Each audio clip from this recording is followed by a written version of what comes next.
الله أكبر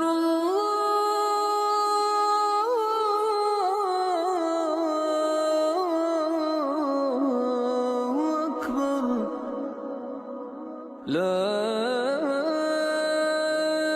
إله إلا الله.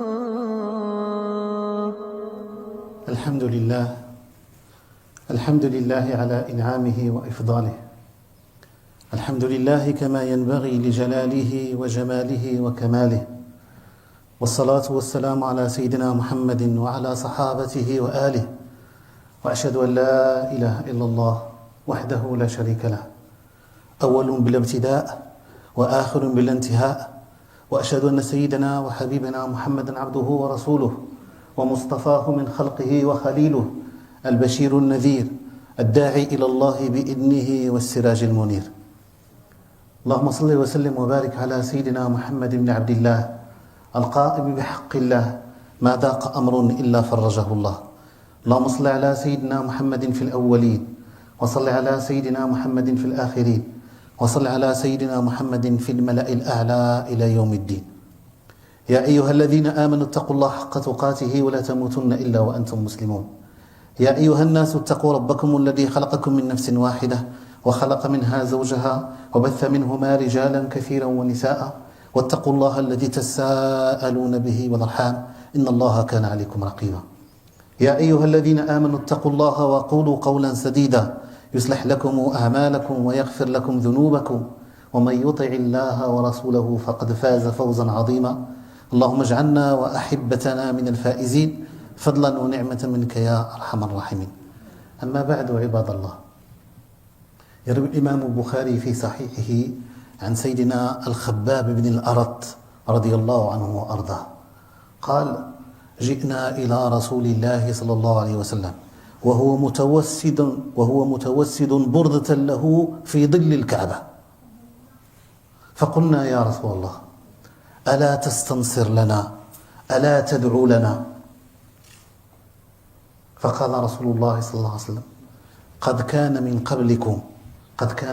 من قبلكم يؤتى بالرجل فيوضع في حفرة فينشر بالمنشار حتى يكون نصفين، ثم يؤتى بأمشاط من حديد فينزع ما بين لحمه وعظمه، ما يرده ذلك عن دينه شيئا، فوالذي نفس محمد بيده ليتمن الله هذا الأمر حتى يسير الراكب من صنعاء إلى حضرموت لا يخشى إلا الله والذئب على غنمه.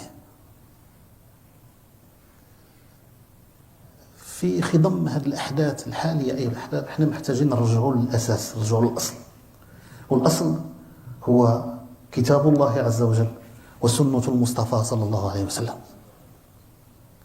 نعرفوا بأن السنة ديال الله تعالى وما عاشه الحبيب المصطفى والصحابة الكرام من اضطهاد، من إسلاموفوبيا، من استنكار، من عداء تحقيري للإسلام وللدين، كيف كان الجواب سيدنا رسول الله صلى الله عليه وسلم؟ كان سيدنا رسول الله صلى الله عليه وسلم كيعلم الصحابة ما نسميه بالصبر الجميل. شنو هو الصبر الجميل؟ يعني رحنا على المستوى النفسي رحنا كنصبروا، ما كنفعلوش، ما نخليوش الانفعال هو اللي يحكمنا. على المستوى ديال المجتمعي كنحاولوا نوجدوا الرد الجميل، كنحاولوا نقارعوا الحجه بالحجه، ادفع بالتي هي احسن. ما سمع عن رسول الله صلى الله عليه وسلم وقد شتم وقد صرف الله مسامعهم كان رسول الله صلى الله عليه وسلم ساجدا في ظل الكعبه، فاتوا باش نهضروا بالدرجه باش تفهمونا، جاوا بالدواره ديال الجمل، دوارات الجمل جاوها وخواوها فوق راس سيدنا رسول الله صلى الله عليه وسلم. كتعرفوا الجمل كي شهور والماكلاش ورسول الله وجا سيدنا ابو بكر وكيدفعهم وكيقول لهم: اتقتلون رجلا ان يقول ربي الله. علاش كنتكلموا على هذا الشيء؟ حنا كنتكلموا على هذا الشيء باش نعرفوا كيفاش خصنا نتصرفوا، كيفاش خصنا نتعاملوا امام هذا العداء التحقيري للاسلام، امام الاسلاموفوبيا، فين ما كيكون تكون شي عملية إرهابية بعيدة عن الإسلام، بعيدة عن المسلمين، شي حاجة اللي يعني في الزاوية المسلمين ما على بالهمش فيها، فخص المسلمين يؤديوا الثمن، خصهم يتحملوا المسؤولية. وهذا طبعا مرفوض عقلا، مرفوض شرعا، مرفوض. خصنا نعرفوا كيفاش نتعاملوا. Donc, chers frères, chères sœurs, salam alaikum wa rahmatullah. Je m'inspire d'un hadith du messager sallallahu alayhi wa sallam, hadith authentique rapporté par l'imam al-Bukhari, selon Al-Khabbab ibn al-Arat, radiyallahu anhu wa arda. Pour connaître l'histoire de ce compagnon était esclave, était parmi les premières personnes à embrasser l'islam. Parce que, comme vous savez, l'islam, le message de l'islam, quand il est venu, il a conjugué deux choses. Il a conjugué la libération spirituelle, en remettant en cause les idoles. Il l'a conjugué avec la libération sociale. Que les personnes, on ne peut pas les asservir alors qu'ils ont été mis libres. Il est venu, après tant de persécutions des Qurayshites, après tant d'islamophobie, parce que l'islamophobie n'est pas nouvelle. Dès la naissance, dès le messager, sallallahu alayhi wa sallam, le début des messages, les compagnons ainsi que le messager sallallahu alayhi wa sallam ont subi de persécutions. Vous connaissez tous l'histoire de Bilal ibn Abi Rabah radiyallahu anhu arda. Bilal ibn Abi Rabah kana yusharu bil hadid. Ça veut dire quoi, kana yusharu bil hadid? Ça veut dire qu'on lui mettait une armature en fer et qu'on le laissait au soleil toute la journée. Le soleil, vous savez, votre voiture, vous la laissez 1 heure au soleil, vous ne pouvez pas rentrer dedans, il faut aérer. Lui, il restait toute la journée. C'est-à-dire, quand il sortait, il était anéanti. Et après ça, kana yuharraqu bil ramda. Un ramda, c'est un sable. C'est un sable, lorsque le soleil tape à 50, ce sable-là, il a une température encore plus grande, qu'on utilise pour la cuisson des aliments. Kana yuharraq, ça veut dire on enlevait ses habits et on commençait à le brûler sur ce genre de sable. Et après on accrochait des ustensiles de cuisine à ses pieds et on laissait les enfants le ridiculiser, lui jeter des pierres. Donc c'était vraiment quelque chose de difficile. Ça ne l'a pas remis en cause. Il n'a pas remis en cause sa foi. Il n'a pas remis en cause le message libérateur qui est le message de l'islam. Donc Khabbab ibn al-Arat, il dit, nous étions venus voir le messager sallallahu alayhi wa sallam alors qu'il se reposait sous l'ombre de la Kaaba à l'époque mécoise, et on lui a dit au messager, pourquoi n'invoques-tu pas Dieu en notre faveur afin que ces persécutions cessent? Pourquoi ne demandes-tu pas l'aide de Dieu et le soutien de Dieu afin de nous sortir de cette situation critique? Et le messager sallallahu alayhi wa sallam voulait leur dire que, vous savez, tout chemin, comme tous les messagers qui nous ont précédés, comme toutes les invitations à Dieu et au chemin de Dieu qui ont précédé l'islam, il y a un passage obligé.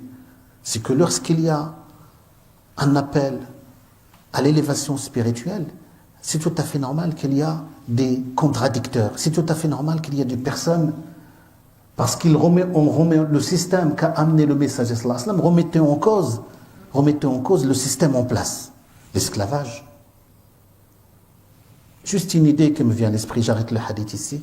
Je vous pose la question, mes chers frères et sœurs, pourquoi, à l'époque des messagers, sallallahu alayhi wa sallam, à chaque fois qu'une personne commettait un péché, quel qu'il soit le péché, quand il venait voir le messager, sallallahu alayhi wa sallam, le messager sallallahu alayhi wa sallam lui dit, comme expiation du péché, il lui dit, libérer un captif.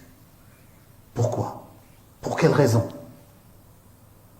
C'était une éducation, c'était un système éducatif des messagers sallallahu alayhi wa sallam afin d'amener la société dans son ensemble, afin de s'affranchir de l'esclavage. Le messager sallallahu alayhi wa sallam, justement pour montrer Al-Khabbab ibn al-Arat, il dit, ceux qui vous ont précédé, l'un d'eux, on le mettait dans un trou, on le sciait avec une scie jusqu'à ce qu'il... On le sciait en deux. Et puis on amenait des peines en fer, et puis on arrachait, on séparait sa viande à ses os.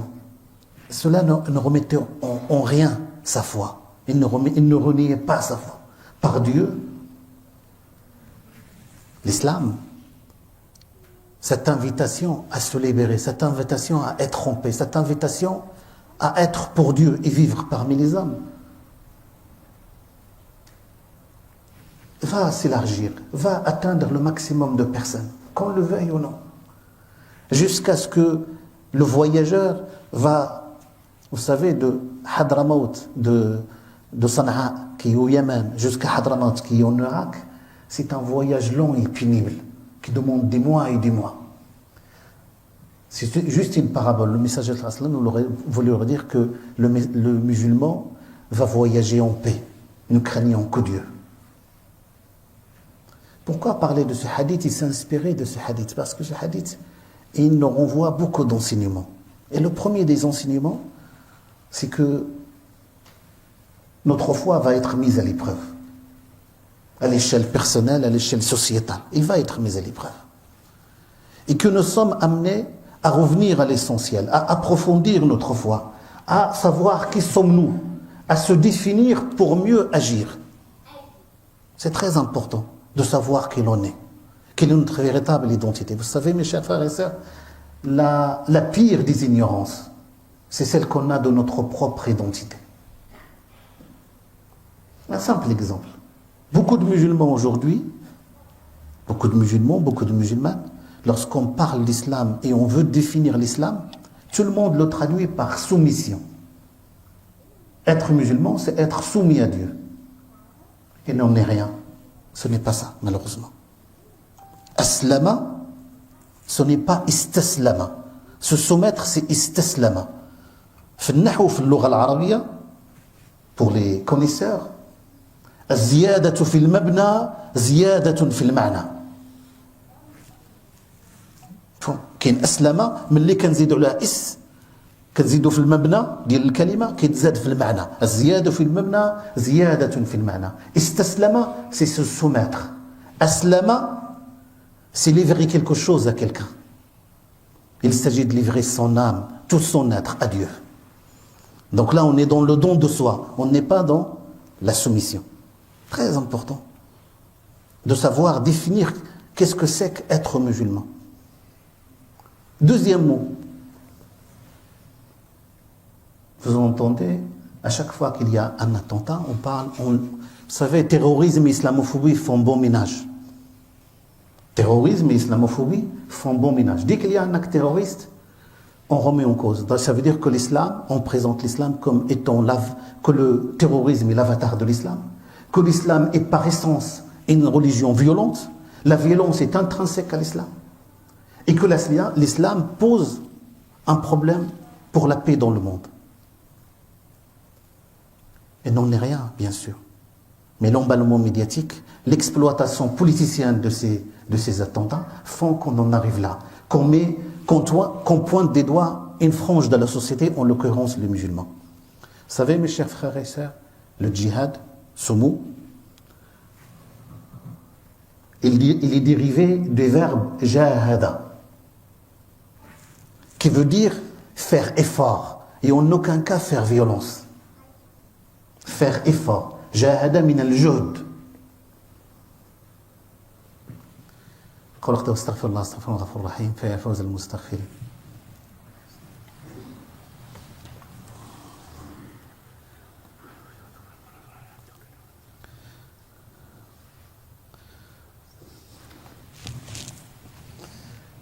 الحمد لله والصلاة والسلام على رسول الله وعلى آله وصحبه ومن والاه ما توفيقي والاعتصام إلا بالله عليه توكلت لأنيب. كيفاش نتعاملوا يا الأحباب مع هذه الحملات التحقيرية للإسلام، الحملات ديال الإسلاموفوبيا؟ واش غادي نفعلوا؟ واش غادي كيفاش خصو يكون الرد ديالنا؟ اولا كما قلت لكم خصنا نرجعوا للسنه سيدنا محمد صلى الله عليه وسلم، الحبيب المصطفى. كيف تعامل الحبيب المصطفى صلى الله عليه وسلم؟ ولقد نعلم انه يضيق صدرك بما يقولون ولقد استهزئ برسل من قبلك فاصفح الصفح الجميل واهجرهم هجرا جميلا الى غير ذلك من الايات اللي كتبين لنا كيفاش المؤمن خصو يتعامل، كيفاش خصو يكون الرد ديالنا يا الأحباب. فالرد ديالنا أولا نرجعوا لنفوسنا. احنا ما لا علاقة لنا بالإرهاب وبالإرهابيين، هذا عمل مشين لا يقبله العقل، لا يقبله الشرع. لأن احنا في الإسلام ديالنا كمسلمين عندنا واحد الشيء مقدس، وعندنا واحد الأولويات نحفظها. كاين الضروريات الخمس التي يجب حفظها، على رأسها حفظ النفس. الحياة واحد النعمة كبيرة، ولا يمكن لأي أحد أن ينزعها إلا الذي أعطاها، اللي هو الله سبحانه وتعالى. فلذلك القرآن ديالنا كيقول لنا: من أجل ذلك كتبنا على بني إسرائيل أنه من قتل نفسا فكأنما قتل الناس جميعا ومن أحياها فكأنما أحيا الناس جميعا.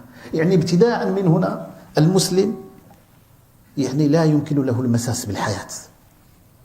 أذكر لكم حديثا، الوقت يزحمنا، لكن أذكر لكم حديثا صحيحا أيها الأحباب، يرويه الإمام البخاري عن سيدنا عبد الله بن عباس رضي الله عنهما أن رسول الله صلى الله عليه وسلم أمر رجلا على سرية. كان واحد من المشركين كان قتل بزاف ديال المسلمين، قتل بزاف ديال المسلمات يعني، وكان كيأذي المسلمين.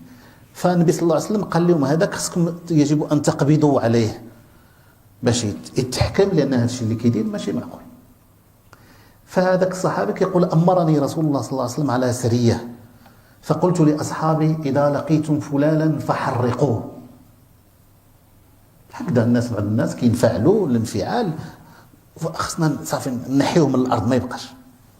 قال: فسمعني رسول الله صلى الله عليه وسلم فقال لي، قال له قدامه، قال لهم: إذا لقيت لا تفعل هذا، إذا لقيتم فلانا فاقبضوا عليه ولا تحرقوه، فإنه لا يعذب بالنار إلا رب النار.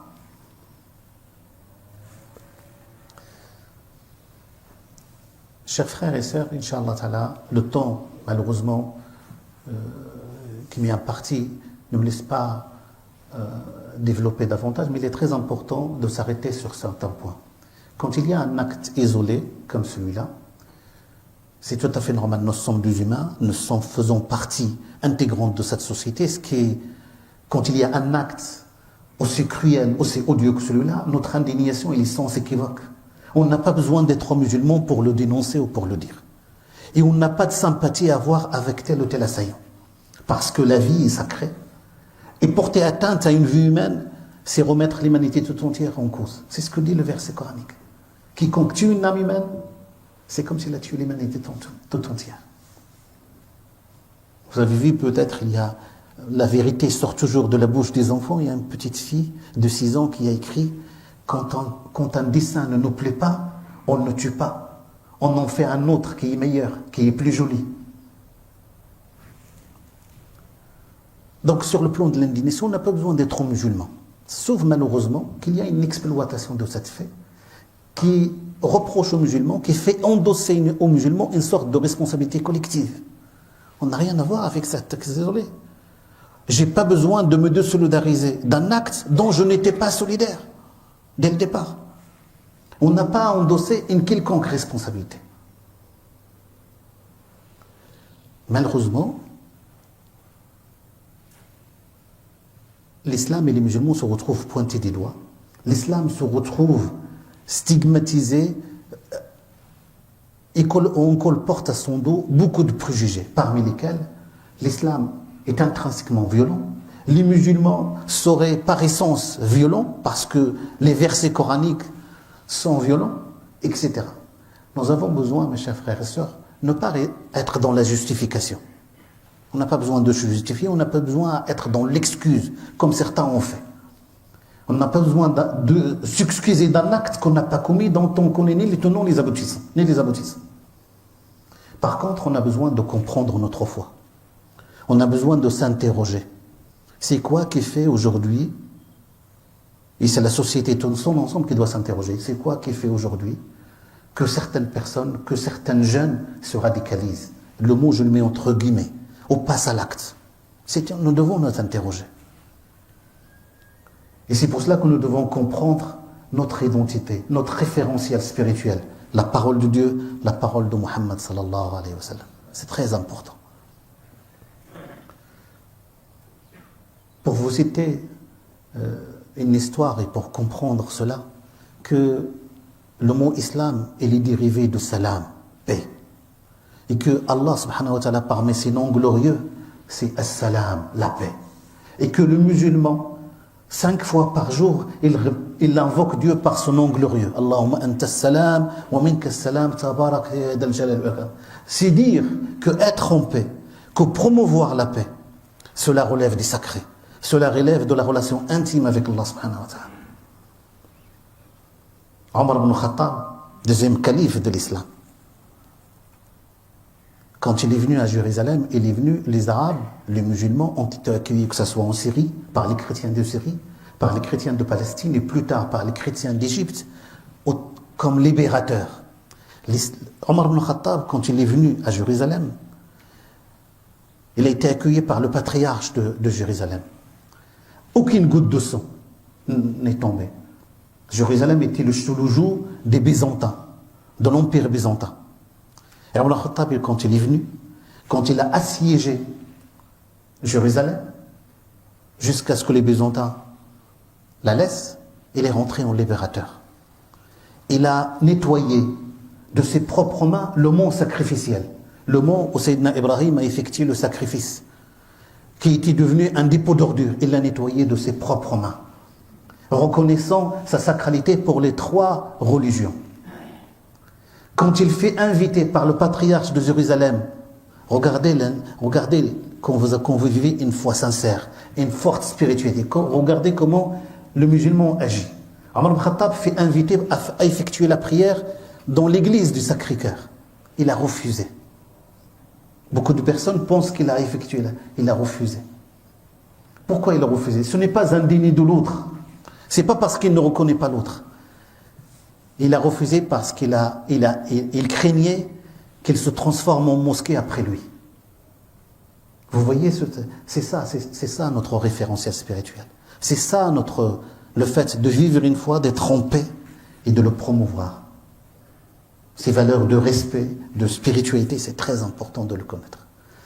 والله تعالى للحديث بقية الأحباب. اللهم الجلال والإكرام والعزة التي لا ترام. نسألك اللهم أسمائك الحسنى وصفاتك العليا بأنك أنت الله الواحد الأحد الفرد الصمد الذي لا إله غيره ولا رب سواه. اللهم اغفر لنا ما مضى من ذنوبنا وارزقنا أعمالا زاكية.